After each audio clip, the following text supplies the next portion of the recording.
अस्सलाम वालेकुम वरहमतुल्लाहि वबरकातुह।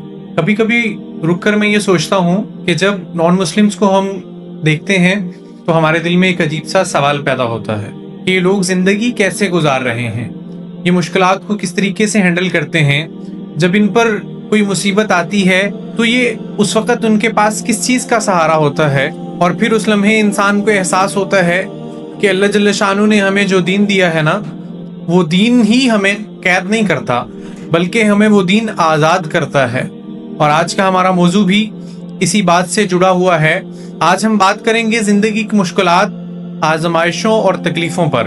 हम इस मौजू पर पहले भी बात कर चुके हैं, लेकिन आज हम एक डिफरेंट एंगल से देखेंगे। इंशाल्लाह एक बहुत कॉमन कन्फ्यूजन दूर करने की कोशिश करेंगे, और शायद आप लोगों में से बहुत से लोग इस कन्फ्यूजन से गुजर रहे हों।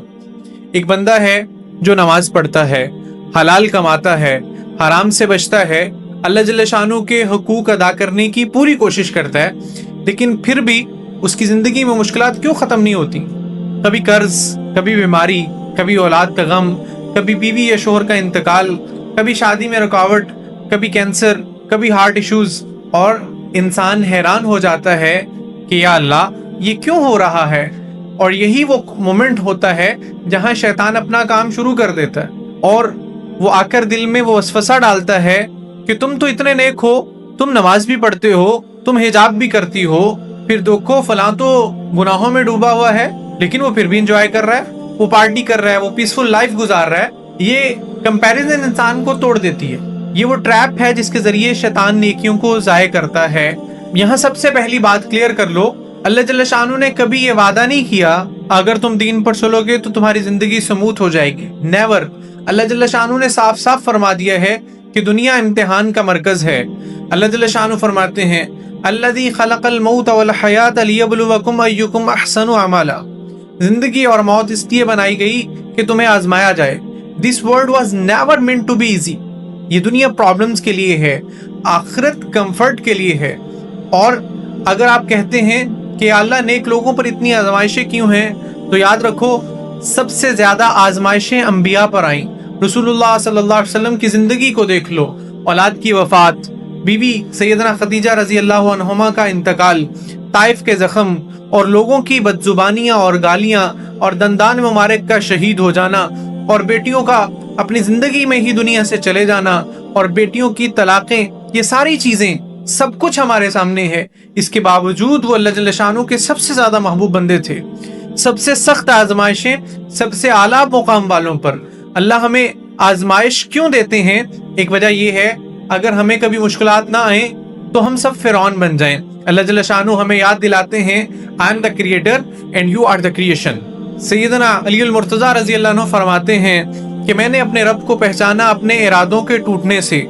जो हम चाहते हैं वो नहीं होता, जो अल्लाह जल्ल शानू चाहते हैं वो होकर के रहता है।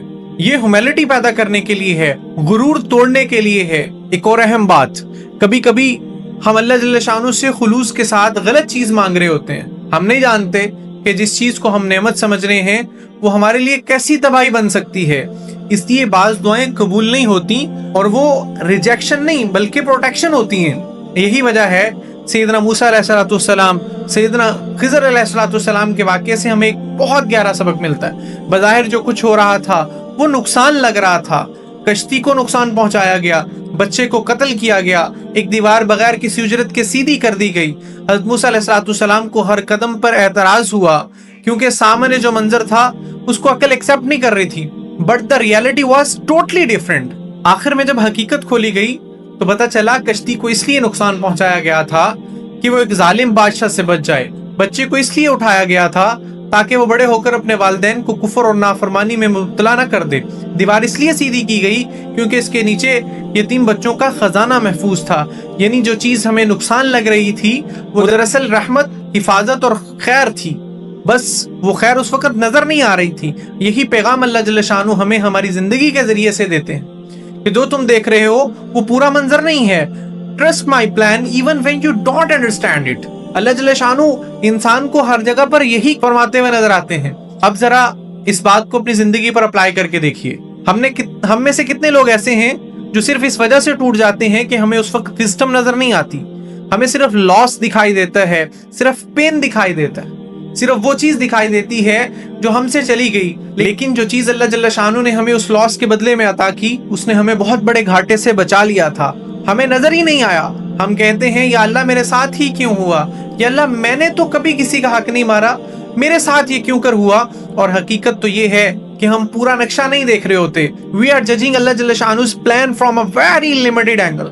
اللہ ہمیں وہ نہیں دکھاتے جو ہو سکتا ہے، اللہ ہمیں وہ نہیں دکھاتے کہ اگر وہ چیز ہمیں مل جاتی تو ہم کہاں کھڑے ہوتے، کس گناہ میں مبتلا ہوتے، کس غرور میں مبتلا ہوتے اور کس انجام تک پہنچتے۔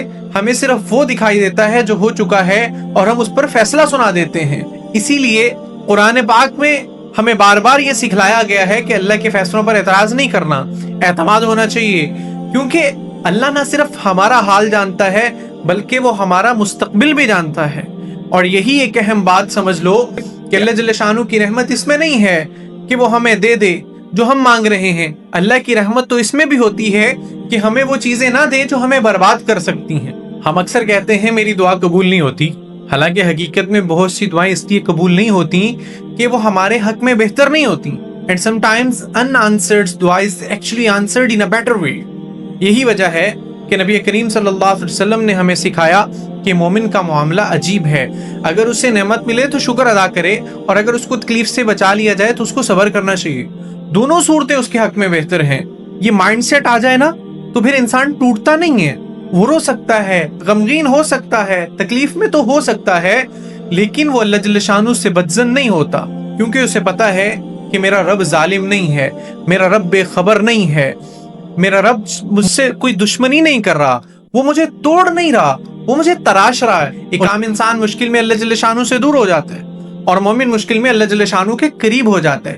اس لیے میں یہ کہنا چاہوں گا، اگر آپ کسی ایسی آزمائش میں ہیں جو آپ کو انفیئر لگ رہی ہے تو ذرا رک کر یہ دیکھیے، یہ کہیے کہ اللہ میں نہیں جانتا لیکن تو جانتا ہے، مجھے تیرا فیصلہ قبول ہے۔ Trust him even when the road is painful because every test has a purpose and every delay has mercy hidden inside it۔ اس بات کو آہستہ آہستہ سمجھتے ہیں۔ دوستو، اگر آج آپ اس ویڈیو کو یہاں تک سن رہے ہیں تو شاید اس کی وجہ یہ ہے کہ آپ خود کسی نہ کسی آزمائش سے گزر رہے ہیں۔ شاید آپ وہ شخص ہیں جو رات کو سونے سے پہلے یہ سوچتے ہوں کہ اللہ آخر یہ کب ختم ہوگا، میں نے آخر کیا غلط کیا۔ اور میں یہ بات پوری ذمہ داری سے کہنا چاہتا ہوں کہ ہر آزمائش اس لیے نہیں آتی کہ اللہ جل شانہ ناراض ہے، ہر مشکل وقت اس بات کی دلیل نہیں کہ اللہ نے تمہیں چھوڑ دیا ہے۔ کبھی کبھی آزمائش اس بات کی علامت ہوتی ہے کہ اللہ جل شانہ آپ کو نظر انداز نہیں کر رہے، بلکہ اللہ تمہیں خاص طور پر دیکھ رہے ہیں۔ اگر اللہ آپ کو بھول چکے ہوتے تو آپ کو کبھی جھنجھوڑتے نہیں، وہ آپ کو واپس اپنی طرف کبھی نہ بلاتے۔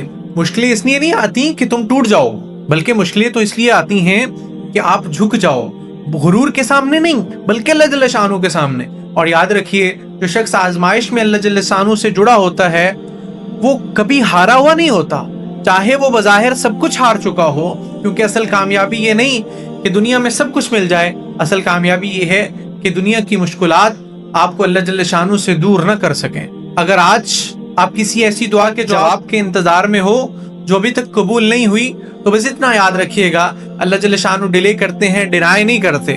کبھی کبھی ڈیلے کے پیچھے بہت ساری مرسی چھپی ہوئی ہوتی ہے۔ آخر میں خود کو اور آپ سب کو یہ بات یاد دلانا چاہتا ہوں کہ دنیا ہمیشہ رہنے کی جگہ نہیں ہے، یہاں کی آسانی ٹیمپریری ہے، یہاں کی مشکلات بھی ٹیمپریری ہیں۔ اصل زندگی تو وہ ہے جو بھی آگے آنے والی ہے، اور جو بندہ یہاں صبر کر گیا وہ ایسی راحت پائے گا جس کا تصور ہم نہیں کر سکتے۔ اللہ جل شانہ سے دعا ہے کہ وہ ہمیں صبر کرنے والوں میں شامل فرمائے، وہ ہمیں اپنے فیصلوں پر راضی ہونے کی توفیق دے، وہ ہمیں آزمائشوں میں ثابت قدم رکھے۔ وہ ہماری سمجھ سے باہر ہوتی ہیں مگر اس کی حکمت سے بھری ہوتی ہیں۔ اگر یہ باتیں آپ کے دل تک پہنچی ہوں اور آپ کو یہ لگتا ہو کہ یہ ویڈیو خاص آپ کے لیے تھی تو چینل کو سبسکرائب کریں، ویڈیو کو شیئر کریں، شاید کسی اور کے دل کو بھی اسی طریقے سے سہارا مل جائے۔ اس ناچیز کو اور ہماری پوری ٹیم کو اپنی دعا میں یاد رکھیے گا۔ جزا اللہ عنا سیدنا محمد ما ہوا۔